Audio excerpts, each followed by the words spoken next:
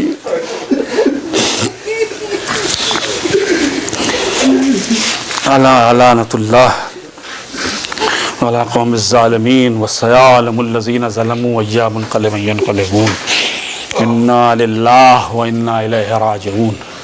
پروردگار ہماری اس مختصر سی عبادت کو قبول فرما۔ پالنے والے جس طرح حور کی خطاؤں کو حسین نے معاف کر دیا، ہماری خطاؤں کو بھی حسین کے صدقے میں معاف کر دے، بارگاہ حسینی میں ہماری توبہ کو پیش کر دے۔ پالنے والے حسین کو ہمارا شفیع اور مددگار بنا دے۔